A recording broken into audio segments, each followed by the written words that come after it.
السلام علیکم ورحمۃ اللہ وبرکاتہ۔ محترم عزیزوں اور دوستوں، محرم الحرام کا مہینہ چل رہا ہے جو بڑا ہی برکت اور عظمت والا مہینہ ہے، اس لیے اس مہینے میں عبادت کا خاص اہتمام کرنا چاہیے اور گناہوں سے بچنے کی کوشش کرنی چاہیے۔ یہ اسلامی سال کا پہلا مہینہ ہے، اس لیے اس مہینے کی ابتدا ہی میں ہم ایسی ریہرسل کر لے، ایسی مشق کر لے کہ پورا سال ہمارا عبادت اور تقوی کے ساتھ گزرے۔ لیکن کچھ دشمنوں نے اور کچھ ناواقف لوگوں نے اس مہینے کے اندر ایسی بدعات اور رسومات ایجاد کر دی ہیں کہ ایک بہت بڑا طبقہ اسے دین کا حصہ سمجھ کر اس میں مشغول ہو جاتا ہے اور اس عظمت اور برکت والے مہینے کو وہ گوا دیتا ہے، اس موقع کو وہ کھو دیتا ہے اور اس مہینے میں بھی گناہ کرتے ہوئے وہ اپنا وقت ضائع کر دیتا ہے۔ ہم نے دیکھا ہے کہ اس مہینے میں بہت سے لوگ اپنے بچوں کو بھیک منگواتے ہیں، اپنے بچوں کو بھکاری بنواتے ہیں، باقاعدہ ان کے گلوں میں جھولی لٹکائی جاتی ہیں اور ان کے ہاتھ میں ایک چھوٹی سی لکڑی کا جو ڈنڈا ہوتا ہے وہ دیا جاتا ہے۔ وہ گھر گھر جا کر وہ چندہ اکٹھا کرتے ہیں، بلکہ بھیک مانگتے ہیں، باقاعدہ سڑکوں کے اوپر گاڑیوں کو روک روک کر ان سے پیسے لیے جاتے ہیں سبیل لگوانے کے لیے، اسی طرح کھچڑا وغیرہ بنانے کے لیے۔ تو کیا اس طرح اپنے بچوں کو محرم کے مہینے میں یا کسی خاص تاریخ میں بھکاری بنوانا اور ان سے پیسے اکٹھا کروانا، چاہے وہ خود کے استعمال کے لیے نہ ہو، کیا اس طرح کروانا جائز ہے؟ میرے عزیزوں اور دوستوں، یہ بہت ہی غلط چیز ہے کہ ہم اپنے بچوں سے، جو کہ ایک نئی نسل ہیں، آنے والا مستقبل ہیں، آنے والا فیوچر ہیں، ہم انہیں بھکاری بنوا رہے ہیں، جبکہ ہمیں تو دین یہ سکھاتا ہے الید العلیٰ خیر من الید السفلیٰ، کہ اوپر کا ہاتھ یہ نیچے کے ہاتھ سے بہتر ہوتا ہے، یعنی دینے والا یہ لینے والے سے بہتر ہوتا ہے۔ اس لیے اپنے بچوں کو تو دینے کی عادت لگوانا چاہیے، صدقہ اور خیرات کی، اسی طرح اللہ کے راستے میں خرچ کرنے کی، غریبوں اور مسکینوں پر خرچ کرنے کی عادت اپنے بچوں کو لگوانا چاہیے۔ اس کی جگہ پر ہم اپنے بچوں سے بھیک منگوا رہے ہیں، یہ چیز بڑی ہی غلط ہے۔ حدیث شریف میں اس کے اوپر بڑی سخت وعید آئی ہے، بلکہ شریعت مطہرہ کی یہ تعلیم ہے کہ اگر کسی شخص کے پاس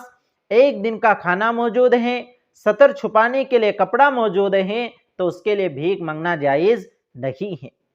اور ہم دیکھتے ہیں کہ ہم اپنے بچوں کو، ہمارے معاشرے کے اندر بہت سے ہمارے مسلمان بھائی اپنے بچوں کو کسی خاص تاریخ میں 10ویں محرم کو بھیک منگواتے ہیں، ان کے گلوں میں جھولیاں لٹکاتے ہیں۔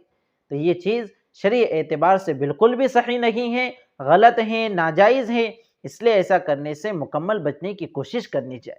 حدیث شریف میں آتا ہے کہ اگر کوئی شخص بلا ضرورت سوال کرتا ہے، بھیک مانگتا ہے، تو اس کا یہ سوال کرنا کل قیامت کے دن آخرت میں اس کے چہرے پر زخم بن کر ظاہر ہوگا۔ یہ بڑی ہی سخت وعید ہے۔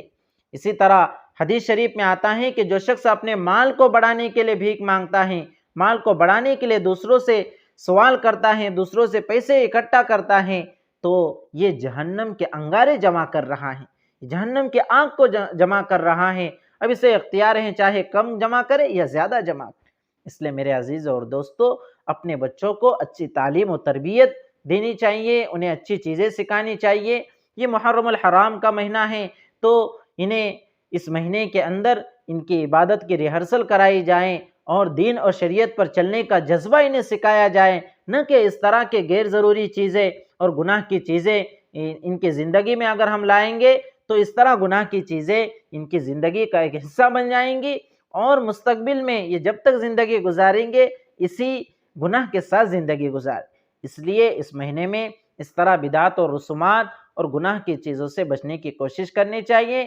محرم کا مہینہ عظمت و احترام والا مہینہ ہے، اس لیے اس مہینے میں عبادتیں کرے اور روزے رکھے۔ عمومی طور پر اس مہینے میں روزے رکھنے کا بڑا ثواب حدیث میں آیا ہے۔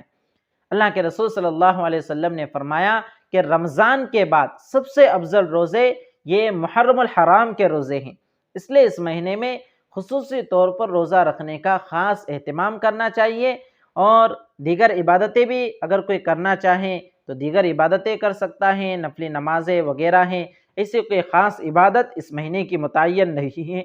بلکہ عمومی طور پر روزے رکھے، عبادتیں کرے، 10ویں محرم کا روزہ رکھیں، 10ویں محرم کے ساتھ 9ویں اور 11ویں کا بھی روزہ رکھے، اور 10ویں محرم کو اپنے اہل و عیال پر خرچ کرنے میں وسعت کرے کہ یہ چیز بھی حدیث سے ثابت ہیں۔ تو جو چیزیں قرآن و سنت سے ثابت ہیں ان کو عمل میں لاویں، اور جو چیزیں ثابت نہیں ہیں ان چیزوں سے مکمل اجتناب کرے۔ اللہ رب العزت سے دعا ہے کہ اللہ رب العزت ہم سب کو بدعات، رسومات اور خرافات سے بچائیں، اور اپنی عبادت اور اطاعت کے ساتھ زندگی گزارنے کی توفیق مرحمت فرمائے۔ والسلام علیکم ورحمۃ اللہ وبرکاتہ۔